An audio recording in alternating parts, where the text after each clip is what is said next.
Hi all, mid cap ഡോക്ടറിൻ്റെ post market pre മാർക്കറ്റിലേക്ക് എല്ലാവർക്കും സ്വാഗതം. അപ്പോൾ ഇന്നത്തെ മാർക്കറ്റിൽ നമ്മൾ ഇന്നലെ വളരെ വിശദമായിട്ട് നമ്മളുടെ വീക്കിലി അനാലിസിൽ നമ്മൾ മാർക്കറ്റിനെ പറ്റി സംസാരിച്ചായിരുന്നു അല്ലേ.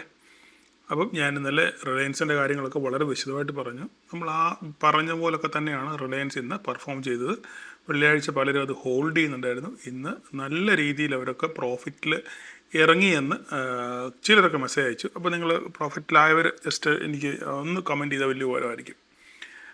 ജസ്റ്റ് അറിയാൻ വേണ്ടി മാത്രമാവട്ടെ, വേറെ ക്രെഡിറ്റിന് വേണ്ടിയൊന്നുമല്ല. ഓക്കെ, അതുപോലെ തന്നെ ഞങ്ങൾ ഇൻഫോസിസിൻ്റെ കാര്യം ഞാൻ പറഞ്ഞിരുന്നു. അപ്പോൾ ഇൻഫോസിസും ഈ പറഞ്ഞ പോലെ തന്നെ നമ്മൾ ഇന്നലെ ഒരു ബോട്ടം ലെവലൊക്കെ പറഞ്ഞിരുന്നു. അവിടുന്ന് ഇൻഫോസിസും പതുക്കെ പെർഫോം ചെയ്യാനുണ്ടെങ്കിൽ ഈ പെർഫോം കണ്ടിന്യൂ ചെയ്യുകയാണെന്നുണ്ടെങ്കിൽ റിലയൻസും ഈ ഇൻഫോസിസ് അല്ലെങ്കിൽ IT സെക്ടറും ഒരു പോസിറ്റീവ് മൊമെൻറ്റം കാഴ്ചവെക്കുകയാണെന്നുണ്ടെങ്കിൽ മാർക്കറ്റ് ഫർദറായിട്ട് മുകളിലോട്ട് പോകും എന്ന് തന്നെയാണ് എൻ്റെ വിശ്വാസം. ഇപ്പോഴും എൻ്റെ മാത്രം വിശ്വാസമാണ് മാർക്കറ്റ് ഒരു പോസിറ്റീവ് മൊമെൻറ്റമാണ്. മാർക്കറ്റ് മുകളിലോട്ട് തന്നെ പോകും എന്നുള്ളത് തന്നെയാണ് എൻ്റെ ഉറച്ച വിശ്വാസം. അതുകൊണ്ടാണ് മാർക്കറ്റ് ഇവിടെയൊക്കെ എത്തിയപ്പോഴും ഞാൻ പറഞ്ഞത് മാർക്കറ്റിൽ ഞാനൊരു ഫോള് പ്രതീക്ഷിക്കുന്നില്ല, മാർക്കറ്റ് അപ്സൈഡാണ് ഞാൻ പ്രതീക്ഷിക്കുന്നത് പറഞ്ഞു. പക്ഷേങ്കിൽ അതിനുശേഷം മാർക്കറ്റ് രാവിലെ ഗ്യാപ്പപ്പിൽ ഓപ്പൺ ചെയ്ത് പോയി നമ്മുടെ കൂടിൻ്റെ വാതിക്കലെത്തി അവിടെ കുറേ കറങ്ങി കളിച്ച് നേരെ തിരിച്ച് താഴെ വന്നു.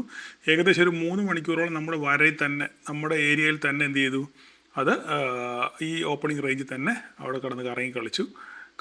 നമ്മുടെ ബോക്സിൻ്റെ അവിടെ വാതിക്കെ കുറേ കറങ്ങി കളിച്ചു. അതിനുശേഷം ഓപ്പണിംഗ് റേഞ്ചിൽ കുറേ കറങ്ങി കളിച്ചു. അതിനുശേഷം വീണ്ടും ബോക്സിൻ്റെ വാതിക്കെ പോയി അവിടുന്ന് ഒരു ഫോള് വന്നു. ഈ ഫോള് ഒരു ഈ ഫോളിനെ ഞാനൊരു മാനിപ്പുലേഷൻ എന്ന് മാത്രമേ പറയത്തുള്ളൂ. കാരണം അങ്ങനെ പറയാനുള്ള പ്രധാനപ്പെട്ട കാരണം എന്ന് വെച്ചാൽ നമ്മൾ ഗ്ലോബൽ മാർക്കറ്റ് നോക്കുവാണെന്ന് ഞാൻ ഇന്ന് ക്യാപ്ഷൻ ഇട്ടേക്കുന്നത്. അതുകൊണ്ട് അങ്ങനെയാണ് ക്യാപ്ഷൻ ഇട്ടേക്കുന്നത്. കാരണം വീഴാൻ നേരെ എല്ലാവരെയും കൂട്ടുപിടിച്ച് കൂടെ വീഴും, പക്ഷെ തിരിച്ചു കയറാൻ നേരപ്പം ആ ഒരു മര്യാദ നമ്മുടെ ഇന്ത്യൻ മാർക്കറ്റ് കാണിക്കുന്നില്ല. അത് ഓപ്പറേറ്ററിൻ്റെ പ്ലേ ആണ്. നമ്മൾ US ഫ്യൂച്ചറിനെ നോക്കുകയാണെന്നുണ്ടെങ്കിൽ നമ്മുടെ മാർക്കറ്റ് ഇങ്ങനെ ഒരു കൺസോളിഡേഷൻ മോഡലാണ് അല്ലേ. അതേസമയം അവരുടെ US മാർക്കറ്റിൻ്റെ ഫ്യൂച്ചർ നോക്കുകയാണെന്നുണ്ടെങ്കിൽ നിങ്ങൾ നോക്കിക്കേ, രാവിലെ ഇത് 9 മണി 9:15 മാർക്കറ്റ് ഇവിടെ ഓപ്പൺ ചെയ്തതാണ്. 10 മണി നോക്കിക്കോ, ഇവിടുന്ന് മാർക്കറ്റ് ഒരു വൺ വേ റാലി. ഈ ഒരു റാലിയുടെ ഒരു ശതമാനം പോലും നമ്മുടെ മാർക്കറ്റിനകത്തിൽ ഇത് ഇതിൻ്റെ ഒരു മൊമെൻറ്റം നമ്മുടെ മാർക്കറ്റിൽ കണ്ടില്ല. അപ്പോൾ തന്നെ മനസ്സിലായത് ഓപ്പറേറ്റർ പ്ലേ ആണ്. കാരണം നാളെ എക്സ്പയറി ഡേ ആണ്. മാക്സിമം എവിടെയെങ്കിലുമൊക്കെ പിടിച്ച് കെട്ടി ഒരുക്കിയിടുകയാണെന്നുണ്ടെങ്കിൽ മാക്സിമം ചെയ്യും. അപ്പോൾ ഞാനതുകൊണ്ടാണ് എപ്പോഴും നിങ്ങളോട് പലപ്പോഴും പറഞ്ഞിട്ടുണ്ട്, നമ്മളെപ്പോഴും മാർക്കറ്റിനെ കാണുന്ന ഒരു വൈഡ് റേഞ്ചിൽ വേണം നമ്മൾ മാർക്കറ്റിനെ കാണാൻ. ചെറിയ റേഞ്ചിൽ മാർക്കറ്റെ കണ്ടു കഴിഞ്ഞാൽ അപ്രതീക്ഷിതമായിട്ട് എന്തെങ്കിലും ഉയർച്ച താഴ്ച ഉണ്ടാകുമ്പോഴുള്ള ലാഭം അതിനേക്കാൾ ഉപരി വേറൊരു ഗതി ഒരു റിട്ടേണും നമുക്കിനകത്ത് കിട്ടത്തില്ല. അതേസമയം നമ്മളൊരു വൈഡ് റേഞ്ചിൽ മാർക്കറ്റിനെ കാണുകയാണെന്നുണ്ടെങ്കിൽ മാർക്കറ്റ് അല്പം താഴെ പോയാലും നമുക്കൊന്ന് പിടിച്ച് നിൽക്കേണ്ടത്. അതുകൊണ്ടാണ് എപ്പോഴും പറയുന്നത് നെക്സ്റ്റ് എക്സ്പയറിയിലോ അല്ലെങ്കിൽ ഒരു എക്സ്പയറി മാറിയോ ഒക്കെ ട്രേഡ് ചെയ്യണമെന്ന് പറയുന്നത് പ്രധാനപ്പെട്ട കാരണം. അപ്പോൾ നമുക്കവിടെ ചെറിയ ലോസ് വന്നു കഴിഞ്ഞാൽ അതിനെ കവർ ചെയ്യാനുള്ള ഒരു അവസരം നമ്മുടെ മുന്നിലുണ്ട്. അതേസമയം ഇപ്പോൾ നാളത്തെ എക്സ്പയറിയിൽ ഉള്ളൊരു ട്രേഡ് നിങ്ങളെടുത്ത് ഒരു സ്ട്രൈക്ക് നിങ്ങളെടുത്ത് കഴിഞ്ഞാൽ 4 പ്രാവശ്യം അങ്ങോട്ടും ഇങ്ങോട്ടും ആടി കഴിയുമ്പം പ്രീമിയം മെൽറ്റായി പോയി. ഈ മെൽറ്റായ പ്രീമിയം തിരിച്ചു വരാൻ വലിയ പാടാണ്. അല്ല പിന്നെ അതുപോലെ വലിയ മൂവ്മെൻറ്റ് നമുക്ക് മാർക്കറ്റിൽ ഉണ്ടാകണം. അപ്പം ഇത് നോക്കിക്കാൻ വൺ വേ റാലിയാണ്. ഇപ്പോൾ ഈ നിമിഷം വരെയും എന്താണ് നല്ല രീതിയിൽ US മാർക്കറ്റ് പെർഫോം ചെയ്തുകൊണ്ടിരിക്കുകയാണ്. പക്ഷേ ഇതിൻ്റെ ഒരു പെർഫോമൻസ് നമ്മുടെ മാർക്കറ്റിൽ കാണാനേ ഇല്ല. അപ്പോൾ അതൊരു മാനിപ്പുലേഷൻ. അപ്പോൾ നാളെ വീണ്ടും ഒരു ഗ്യാപ്പപ്പിൽ ഓപ്പൺ ചെയ്യാനുള്ള സാധ്യതയാണ്. ഇന്നലെ ഞാൻ പറയുന്നത്. അപ്പം ഈ നാളെയും ഇന്ന് ഗ്യാപ്പപ്പിൽ ഓപ്പൺ ചെയ്തു. ഇതുപോലെ തന്നെ നാളെ വീണ്ടും വേണമെങ്കിൽ ഒരു 50 മുതൽ 100 പോയിന്റ് വരെ ഇരിക്കുക. നിലവിലത്തെ അവസ്ഥ വെച്ചിട്ട് ഒരു ഗ്യാപ്പപ്പിനുള്ള സാധ്യത വളരെ കൂടുതലാണ്. അപ്പം നാളെ നമുക്ക് എന്താണ് സംഭവിച്ചത്? ഇപ്പം നിലവിൽ നമ്മുടെ സ്വിറ്റ്സർലൻഡിലെ നമ്മുടെ ന്യൂസുകൾ നോക്കിക്കഴിഞ്ഞാൽ രാവിലെ കുറേ പേര് പറഞ്ഞാൽ അടിച്ചു പിരിഞ്ഞെന്ന് പറഞ്ഞു, പിന്നെ പറഞ്ഞു എല്ലാ സമവായത്തിലെത്തിയെന്ന് പറഞ്ഞു, പിന്നെ അവസാനം ടോക്ക് നടന്നു, പ്രധാനപ്പെട്ട കാര്യങ്ങൾ തീരുമാനമായി, അവരുടെ കുറച്ച് അസറ്റുകൾ തിരിച്ചു കൊടുക്കാമെന്ന് പറഞ്ഞു, അവരുടെ ഓയിലിന്മേലുള്ള സാങ്ഷൻസ് പിന്നെ കുറച്ച് റിലീഫ് കൊടുക്കാമെന്ന് പറഞ്ഞു. അങ്ങനെ കുറേ വാർത്തകൾ ഇങ്ങനെ മാറി മറിഞ്ഞ് വരുന്നുണ്ട്. അപ്പോൾ അതൊക്കെ മാർക്കറ്റ് ഒരു പോസിറ്റീവ് മൊമെൻറ്റം ഇതുവരെ മാർക്കറ്റിൽ കൊണ്ടുവന്നിട്ടുണ്ട്. അപ്പോൾ അതിനിടെ ഇത്രയും പറയുമ്പോൾ അതിനിടെ ഒരു കാര്യം പറയാനുണ്ടല്ലോ.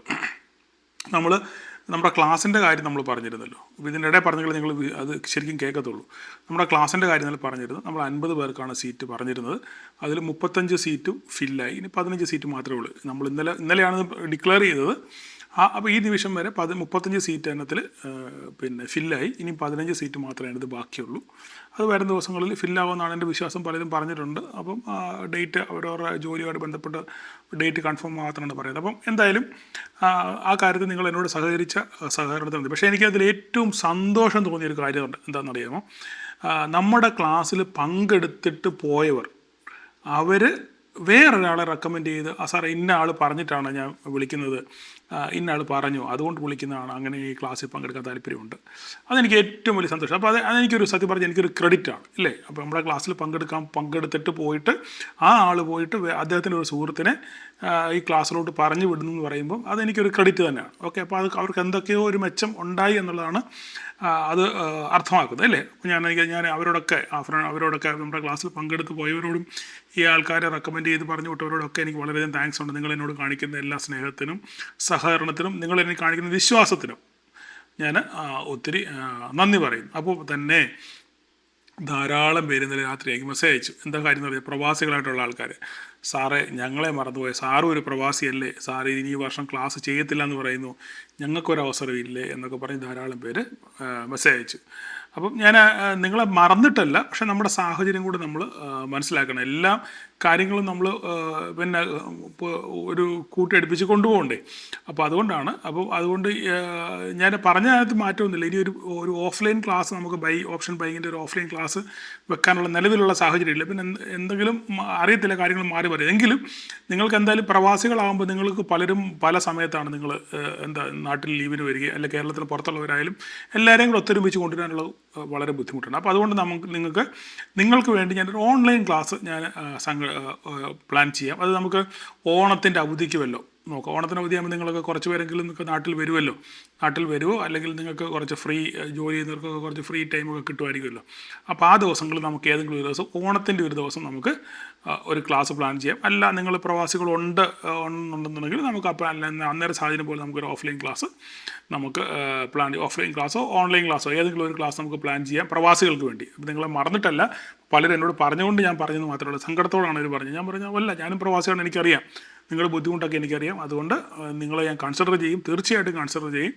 അപ്പം നമുക്ക് ആ സാഹചര്യം വരുമ്പോൾ നമുക്കത് പരിഹരിക്കാം. ഓക്കെ, അപ്പം നമുക്കിനി വീണ്ടും മാർക്കറ്റിലോട്ട് വരാം. അപ്പോൾ ഇനി നാളെ മാർക്കറ്റിൽ എന്താ സംഭവിക്കാൻ പോകുന്നത്? ഇപ്പോൾ നമ്മൾ ഈ ലാസ്റ്റ് മൊമെൻറ്റിൽ വീണ ആ ഒരു വീഴ്ചയിൽ 106 നിന്ന് 86 മാർക്കറ്റ് വീണില്ല. ഇവിടെ ഇത് കണ്ടോ, ഈ 106 നിന്ന് മാർക്കറ്റ് ഇവിടെ 106 നിന്ന് 86 ഈ വീഴ്ചയിൽ ഇത് വെറുതെയാണ്. ഇതൊന്നും സംഭവിച്ചിട്ടില്ല. മാർക്കറ്റ് ക്ലോസ് ചെയ്തിരിക്കുന്നത് എവിടെയാണ്? 24,102 24 100 മുകളിലാണ് മാർക്കറ്റ് എന്ത് ചെയ്തിരിക്കുന്നത്, ക്ലോസ് ചെയ്തിരിക്കുന്നത്. അപ്പോൾ നാളെ വീണ്ടും ഒരു ഗ്യാപ്പ് അപ്പിനുള്ള എല്ലാ സാധ്യതയും നിലവിലുണ്ട്, ഇപ്പോൾ ഉണ്ട്. അപ്പോൾ നാളെ ഇവിടെയാണ് മാർക്കറ്റ് ഓപ്പൺ ചെയ്തിരിക്കുന്നത്. ഇവിടുന്ന് ഇവിടം വരെ ഏകദേശം 50 പോയിൻറ്റിൻ്റെ ഒരു ഡിഫറൻസേ ഉള്ളൂ ഈ ബോക്സും ഇതുമായിട്ട്. അപ്പോൾ നമ്മുടെ ബോക്സിൻ്റെ പ്രാധാന്യം നിങ്ങൾക്കിന്ന് മനസ്സിലായെന്ന് വിശ്വസിക്കുന്നു. നാളെ നിങ്ങൾ ശ്രദ്ധിക്കേണ്ട കാര്യം വെച്ചാൽ, നാളെ ഒരു ഗ്യാപ്പപ്പോടുകൂടെ മാർക്കറ്റ് ഇതിനകത്ത് കയറിയാൽ, ഈ ബോക്സിനകത്ത് കയറിക്കഴിഞ്ഞാൽ പിന്നെ ഈ ബോക്സ് സസ്റ്റെയിൻ ചെയ്യുന്നുണ്ടെന്ന് നോക്കുക. ബോക്സിനകത്ത് ഇതുപോലെ ഇപ്പോൾ ഈ ഗ്യാപ്പപ്പിൽ വന്നത് ഗ്യാപ്പ് സസ്റ്റെയിൻ ചെയ്തില്ലേ, ഇത് മുകളിൽ വരെ പോയില്ല എന്ന് പറഞ്ഞ പോലെ തന്നെ ഗ്യാപ്പപ്പോടുകൂടെ ഈ ബോക്സിനകത്ത് കയറിയതിന് ശേഷം ഇതിനകത്ത് തന്നെ സസ്റ്റെയിൻ ചെയ്ത് സപ്പോർട്ട് എടുത്ത് മുകളിലോട്ട് കയറി പോവുകയാണെന്നുണ്ടെങ്കിൽ നമുക്ക് 275 വരെ കിട്ടാനുള്ള സാധ്യത, 775 വരെ കിട്ടാനുള്ള സാധ്യത, ഈ ബോക്സിൻ്റെ അപ്പർ സൈഡ് വരെ കിട്ടാനുള്ള സാധ്യത വളരെ കൂടുതലാണ്. ബട്ട് നാളെ എക്സ്പയറിയാണ്, ഹൈ വോളറ്റാലിറ്റി ആയിരിക്കും. മാർക്കറ്റ് അങ്ങോട്ടും ഇങ്ങോട്ടും ആടിക്കളിക്കാനുള്ള സാധ്യത വളരെ കൂടുതലാണ്. അപ്പം നമ്മുടെ മാർക്കറ്റിനെ മുകളിലോട്ട് കൊണ്ടുപോകാനുള്ള ഏറ്റവും വലിയ ഒരു ഹെവി വെയിറ്റേജ് സ്റ്റോക്ക് എന്നത് റിലയൻസ് ആണ്. ഞാൻ പറഞ്ഞ എൻ്റെ പോസിറ്റീവ്നെസ് അടുത്ത ദിവസങ്ങളിൽ ഒരാഴ്ചയോടെയുള്ള ഈ കോൺട്രാക്ട് എക്സ്പയറി ആകാൻ. അപ്പോൾ ആ എക്സ്പയറിയുടെ ഒരു വോളറ്റാലിറ്റി, കാരണം ഈ IPO ഓപ്പൺ ആകണമെങ്കിൽ ഒരു 3-4 മാസം പിടിക്കും. ഓക്കെ, അതിൻ്റെ പേപ്പർ വർക്കും കാര്യങ്ങളും ബാക്കി കാര്യങ്ങളൊക്കെ ഇത് ലിസ്റ്റ് ചെയ്യണമെങ്കിൽ ഒരു 3-4 മാസം പിടിക്കും. സമയമുണ്ട് ഇതിന് മുന്നിൽ. പക്ഷെങ്കിൽ ആൾക്കാർ മുന്നേ കൂട്ടി ഈ ഒരു ലോ ലെവലിൽ സ്റ്റോക്കുകൾ ആഡ് ചെയ്യാൻ, അല്ലെങ്കിൽ ആ സ്റ്റോക്കിൽ ഇൻവെസ്റ്റ് ചെയ്യാനുള്ള ശ്രമം നടത്തും. അപ്പോൾ ആ ശ്രമത്തിൻ്റെ ഭാഗമായിട്ടാണ് മാർക്കറ്റ് മുകളിലോട്ട് പോകുന്നത്. അപ്പോൾ ഇനി ഇവിടെ എന്താണ് സംഭവിക്കുക എന്നുള്ളത് വരും ദിവസങ്ങളിൽ നമ്മൾ കൃത്യമായിട്ട് നിരീക്ഷിക്കണം. ഇനി വരും ദിവസങ്ങളിൽ നിങ്ങൾ ഈ 3 സ്റ്റോക്കുകളെയും, അതായത് IT സെക്ടറിനെ, പ്രത്യേകിച്ച് ഇൻഫി TCSനെ, റിലയൻസിനെയും HDFCയെ നിങ്ങൾ നല്ല രീതിയിൽ വാച്ച് ചെയ്യണം. കാരണം ഇവരായിരിക്കും നമ്മുടെ മാർക്കറ്റിനെ മുകളിലോട്ട്, കാരണം ഇവരെല്ലാവരും ലോ ലെവലിലാണ്. ഞാൻ പറഞ്ഞു HDFCയുടെ കാര്യം പറഞ്ഞു, 2000-ന് മുകളിൽ ഓടിക്കൊണ്ടിരുന്ന സ്റ്റോക്കാണ്. അതാണ് 1:1 ബോണസ് വന്നപ്പം 1000-ലോട്ട് എത്തിയത്. ആ 1000-ൽ നിന്നാണ് ഇപ്പോൾ അത് 750 റേഞ്ചിൽ ഇപ്പം ട്രേഡ് ചെയ്യുന്നത് അല്ലേ. HDFC ഇപ്പോൾ എത്രയിലാണ്? 786 റേഞ്ചിലാണ്. അതായത് 2000 പോയ സാധനം 1600 1550 പോയിന്റിലാണ് പഴയ കണക്ക് വെച്ച് കൂട്ടുവാണെങ്കിൽ HDFC ഓടുന്നത്. അപ്പം അത് പോരാ. അപ്പോൾ അവിടെ എന്തായാലും ഒരു വാല്യൂ ബൈ വരാനുള്ള സാധ്യത വളരെ കൂടുതലാണ്. HDFCയിലാണെങ്കിലും ഒരു വാല്യൂ ബൈ വരാനുള്ള സാധ്യതകൾ വളരെ കൂടുതലാണ്. അത് മാത്രമല്ല റേറ്റ് ഹൈക്ക് ചെയ്യും എന്നൊരു ഒരു പ്രതീതി മാർക്കറ്റിൽ നിൽക്കുന്നുണ്ട്. അപ്പോൾ അങ്ങനെ റേറ്റ് ഹൈക്ക് ചെയ്യുകയാണെന്നുണ്ടെങ്കിൽ അത് ബാങ്കുകൾക്ക് ഗുണമാണ്. ഓക്കെ, അവർക്ക് കൂടുതൽ പിന്നെ റേറ്റ് പലിശ കിട്ടും. അപ്പോൾ അത് ബാങ്കുകൾക്ക് ഗുണമാണ്. അപ്പം എല്ലാം കൊണ്ടും എൻ്റെ പേഴ്സണൽ വ്യൂ ആണ് പറയുന്നത്, എല്ലാം കൊണ്ടും മാർക്കറ്റിൽ ഒരു പോസിറ്റീവ് മൊമെൻറ്റം ഉണ്ട്. അതിൻ്റെ കൂടെ തന്നെ ഈ ഗ്ലോബലി ഇറാൻ US വിഷയം നല്ല രീതിയിൽ പര്യവസാനിക്കുകയാണെന്നുണ്ടെങ്കിൽ മാർക്കറ്റ് വീണ്ടും ഒരു 25,000-ലൊക്കെ എത്തിയാൽ നമ്മൾ അത്ഭുതപ്പെടേണ്ട വരത്തില്ല. 25,000-ൽ എത്തിയാൽ ഓക്കെ. ഇവിടെ നമ്മൾ ശ്രദ്ധിക്കേണ്ട ഒരു കാര്യം എന്ന് പറഞ്ഞു കഴിഞ്ഞാൽ, ഈ സംഭവം ഇപ്പോൾ ഈ ഡീലും സംസാരങ്ങളും കാര്യങ്ങളൊക്കെ നമ്മൾ എപ്പോഴും, ഞാൻ പറഞ്ഞില്ല, മാർക്കറ്റിനെ നമ്മൾ എപ്പോഴും ഒരു വൈഡ് റേഞ്ചിൽ വേണം നമ്മൾ വീക്ഷിക്കാൻ. ചുമ്മാ ഇന്ന് ഒരു ദിവസം 2 ദിവസം സംഭവം കൊണ്ടല്ല നമ്മൾ മാർക്കറ്റിനെ കാണേണ്ടത്. ഒരു വളരെ വൈഡ് റേഞ്ചിൽ വേണം നമ്മൾ മാർക്കറ്റിനെ കാണാൻ. അപ്പം ഈ സംഭവം നടക്കുന്ന എപ്പോഴാണ്? 60 ദിവസത്തേക്കാണ് ഈ സംഭവം. 60 ദിവസത്തിനകത്തിലാണ് ഒരു ഫൈനൽ ഡ്രാഫ്റ്റ് അല്ലെങ്കിൽ ഒരു ഫൈനൽ സെറ്റിൽമെൻറ്റ് വരേണ്ടത് 60 ദിവസത്തിനകമാണ്. അപ്പോൾ ഈ 60 ദിവസം കൊണ്ട് മാർക്കറ്റ് എന്തായിരിക്കും? ഒരു വോളറ്റൈൽ മാർക്കറ്റ് ആയിരിക്കും. മാർക്കറ്റ് അങ്ങോട്ടും ഇങ്ങോട്ടും ഓസിലേറ്റ് ചെയ്യാനുള്ള സാധ്യത വളരെ കൂടുതലാണ്. മേലോട്ട് പോയി താഴോട്ട് പോയി, മേലോട്ട് പോയി താഴോട്ട് പോയി, അങ്ങനെ ആടിക്കളിച്ചൊരു കൺസോളിഡേഷൻ ഒരു വലിയ റേഞ്ചിൽ, ഒരു 1000 പോയിൻ്റ് റേഞ്ചിലൊക്കെ മാർക്കറ്റ് കൺസോളിഡേറ്റ് ചെയ്യാനുള്ള സാധ്യത വളരെ കൂടുതലാണ് ഈ 60 ദിവസം. എന്തുകൊണ്ട്? കാരണം എന്താണ്? കാരണം ഇതാണ്, നമ്മുടെ മുന്നിൽ കാരണങ്ങളുണ്ട്.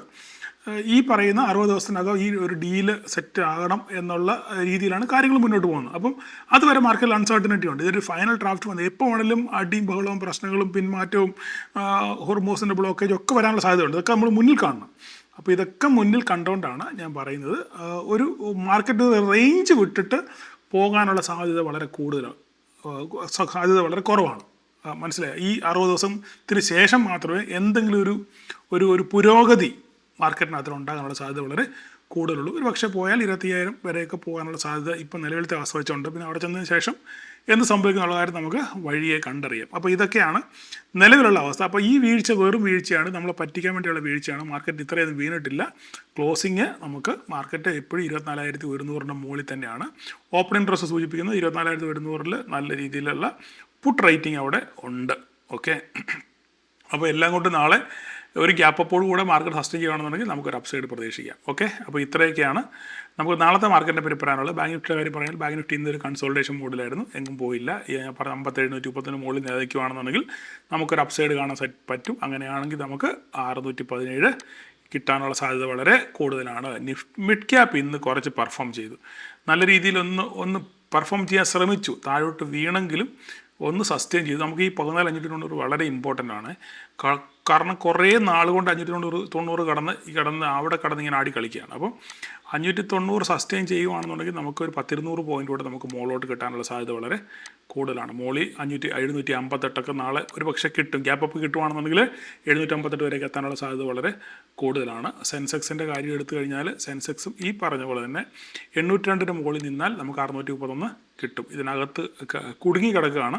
നമുക്ക് എന്തായാലും ഗ്യാപ്പ് അപ്പോട് കൂടെ ഈ 631 ഏരിയയിൽ എത്തുകയാണെന്നുണ്ടെങ്കിൽ അവിടെ എന്ത് സംഭവിക്കും നോക്കുക. താഴോട്ട് വരുമോ മുകളിലോട്ട് വരുമോ നോക്കിയിട്ട് മാത്രം നിങ്ങളൊരു ട്രേഡ് പ്ലാൻ ചെയ്യും. ഗ്യാപ്പ് അപ്പിലാണ് ഓപ്പൺ ചെയ്യുന്നതെങ്കിൽ 631 ഏരിയയിൽ എന്ത് സംഭവിക്കും നോക്കുക.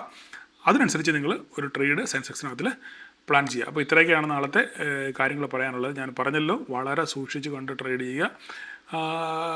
ട്രേഡ് ഉണ്ടെങ്കിൽ മാത്രം, വെള്ളമില്ലാത്തടത്ത് ഒരിക്കലും മുങ്ങാൻ നിൽക്കരുത്. നിങ്ങളുടെ അവസരം വരുമ്പോൾ മാത്രം നിങ്ങൾ കാത്തിരുന്ന് ക്ഷമയോടെ നിങ്ങൾ ട്രേഡ് ചെയ്യാൻ ശ്രമിക്കുക. അതുപോലെ തന്നെ നാളെ എക്സ്പയറിയാണ്, കഴിവതും എക്സ്പയറി ട്രേഡ് ചെയ്യാതെ ഒരു എക്സ്പയറി മാറി ട്രേഡ് ചെയ്യാനുള്ള ശ്രമങ്ങളൂടെ നടത്തുക. അപ്പോൾ നാളെ എല്ലാവർക്കും ഒരു പ്രോഫിറ്റബിൾ ഡേ ആശംസിക്കുന്നു. Thank you.